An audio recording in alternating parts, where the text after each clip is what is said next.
Hello student, Radhe Radhe. आप सभी का स्वागत है मेरे डिजिटल एजुकेशन चैनल पे। This is Niharika. और अगर आप मेरे चैनल पे नए हैं तो मेरे चैनल को सब्सक्राइब करें, बेल आइकन को भी हिट करें। और इसमें यूपीएससी, एमपीपीएससी और अदर कॉम्पिटिटिव एग्जामिनेशन के लिए यहाँ पे टॉपिक क्लियर किया जा रहा है। और ये जो टॉपिक मैं बता रही हूँ ये बहुत महत्वपूर्ण है यूपीएससी प्रीलिम्स मेंस के लिए और अदर कॉम्पिटिटिव एग्जाम के लिए भी। तो बने रहें मेरे चैनल पर। इस टॉपिक में हम कवर करेंगे कि क्या न्यूज़ है। इस टॉपिक में हम कवर करेंगे क्या न्यूज़ है, हौती कौन है, ईरान क्यों सपोर्ट कर रहा है, ईरान और इसराइल के बीच का संबंध क्या है, और भारत और ईरान का रिलेशन। चलिए स्टार्ट करते हैं। अब आप देख पा रहे होंगे स्क्रीन पे कि हौती ने रिबेल किया है, shocking attack on ship of 22 Indian navy, या फिर यूएस ने अभी इस पर मीटिंग बैठाई है। इकोनॉमिक टाइम्स आप देख सकते हैं कि हौती ने अटैक किया इंडियन नेवी के ऊपर। ठीक है, तो चलिए इसके बारे में पूरी जानकारी देते हैं। जैसे कि आप देख रहे हैं कि हौती जो मिलिटेंट है उन्होंने ब्रिटिश ऑयल टैंकर पे भी अटैक किया है। ठीक है, कहाँ पे? गल्फ ऑफ एडन में। ये द हिंदू में ने इसको कवर किया है। 22 इंडियन भी इस टैंकर में शामिल थे और एक बांग्लादेशी क्रू मेंबर भी इसमें शामिल था। यह न्यूज़ जो है ये 27 जनवरी का है। इसके अलावा आप देख पा रहे होंगे यहाँ पर कि इन्होंने कैसा अटैक किया है। British oil tanker MV Marlin Luanda was hit by anti ship ballistic missile launched by the Iranian backed Houthi militant. और आप यहाँ तो समझ पा ही रहे होंगे कि ईरान इसको कहीं ना कहीं सपोर्ट कर रहा है। ठीक है, तो चलिए हम बताते हैं कि पहले मैं ये बता देती हूँ कि गल्फ ऑफ एडन है कहाँ पर। अगर आप देख पा रहे होंगे यहाँ पे स्क्रीन पे, तो ये जो यमन वाला क्षेत्र है ये वाला, और ये रेड सी है। यहाँ पे आप देख पा रहे होंगे इसराइल है। ठीक है, और ये मतलब जो हौती है ना, इनका संबंध यही यहाँ से यमन से है।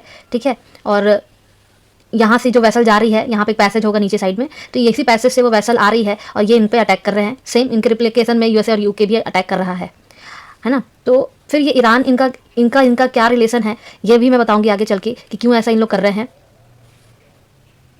और ईरान और इराक का क्या रिलेशन है, क्यों ईरान जो है ये यमन को यानी हौती को सपोर्ट कर रहा है, और ईरान इजराइल के बीच में क्या रिलेशन है। ठीक है, सबसे पहले हौती एक Yemen based Islamist political and militarical organisation है जिसके लीडर हुसैन अल हौती है और अब्दुल मलिक हौती है।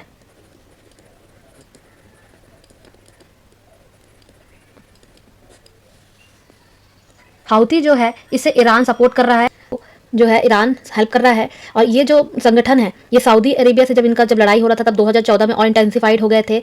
ईरान जो है इन्हें वेपन और तकनीक जो है सपोर्ट करती है ना। Even plastic missile, cruise missile, ये सारी चीज़ भी, जैसे यूएवी भी, मतलब अनमैन्ड एरियल व्हीकल जैसी सपोर्ट देती है। ये 2021 के report centre for strategic and international study के अनुसार बताया गया है। हौती ऐसी कम्युनिटी है जो इसराइल के एंटी है और ये एंटी वेस्टर्न एलियंस के खिलाफ है।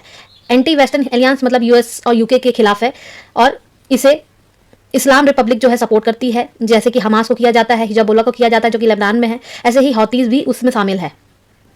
बेसिकली कहा जाए तो ये एक टेरर ग्रुप है। क्या है? एक टेरर ग्रुप है जो इजराइल को डिससपोर्ट कर रही है, जो इजराइल को डिससपोर्ट कर रही है। पर आखिर ईरान क्यों ईरान सपोर्ट कर रहा है, तो उसका कारण बता देते हैं। ईरान और इजराइल का रिलेशन,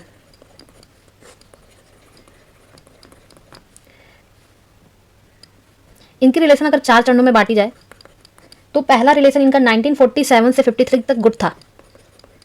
ठीक है, 1979 से इन दोनों का रिलेशन खराब होने लगा।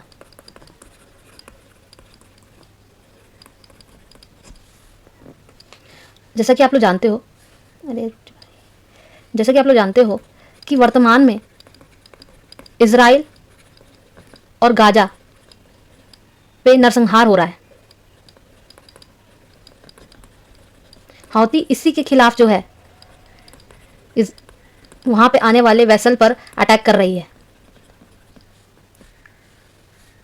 तो जैसा कि मैंने बताया कि 1947 से 53 तक इनका रिलेशन गुड था। ठीक है, पहले ईरान जो है इजराइल को सपोर्ट किया करता था। ईरान ने इजराइल का जब यहाँ पे उस बॉर्डर यानी फिलिस्तीन की बात आई थी तो ईरान ही जो था इसको रिकॉग्नाइज किया, यानी टर्की और ईरान ने इसको रिकॉग्नाइज किया था एज अ नेशन। तो अब क्या हुआ, क्यों ऐसा हो रहा है कि ये ईरान और इजराइल के बीच में लड़ाई हो रही है, क्यों इजराइल सपोर्ट कर रहा है?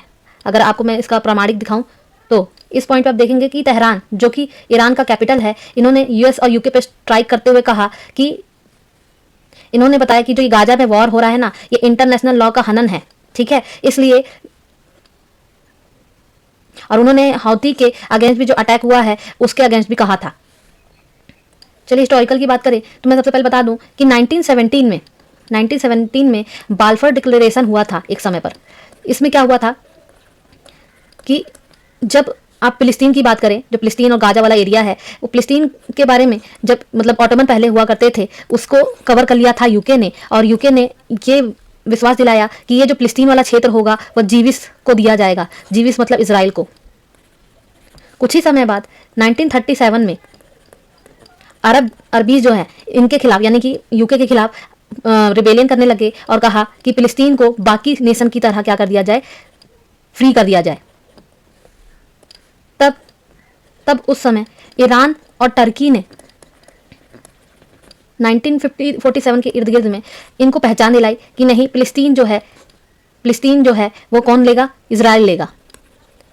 पर बाद में 1979 आते आते तक ऐसा क्या हुआ कि ईरान ने पहली बात उस डिक्लेरेशन में शामिल होने से भी मना कर दिया, मतलब सपोर्ट नहीं किया जब इस प्रस्ताव को यूएन में रखा गया।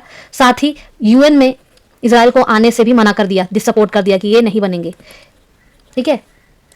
कारण है इस्लामिक रेवोल्यूशन जो ईरान में हुआ था।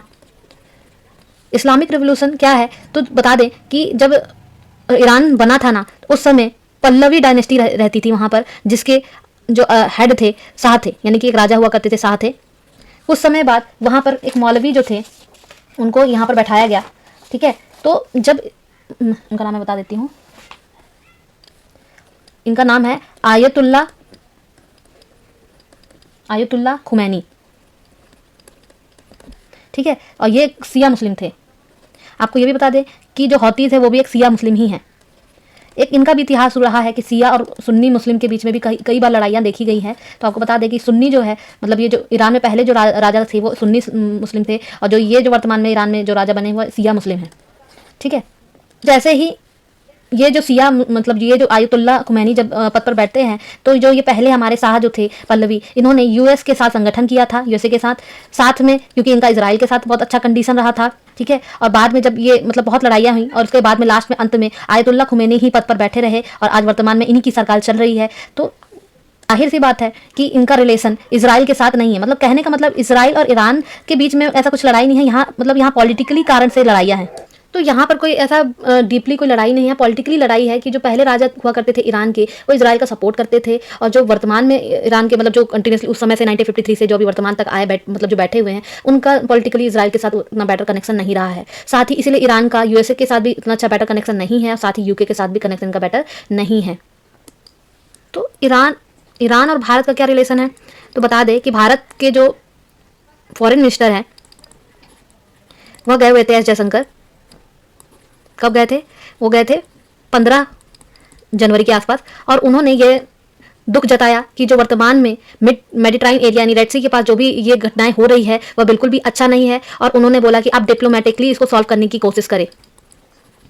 फिर जैसे ही वर्तमान में आप देख रहे हैं कि जो अटैक हुआ इंडियन नेवी पर, तो वहां से जवाब ये आया कि हमने जो अटैक किया था वह ब्रिटिश टैंकर को रिकॉग्नाइज करके किया था, हमें ये नहीं पता था कि मतलब इसमें नौसैनिक बल यानी इंडियन नौसैनिक बल है। तो कहा जाए ईरान और मतलब भारत का ऐसा कुछ खराब रिलेशन नहीं है, गुड रिलेशन है, ठीक है। तो ठीक है, धन्यवाद आप सभी का, और मेरे चैनल को सब्सक्राइब करें। अगर वीडियो पसंद आए तो लाइक भी करिए। धन्यवाद आपका। जय हिंद, जय भारत।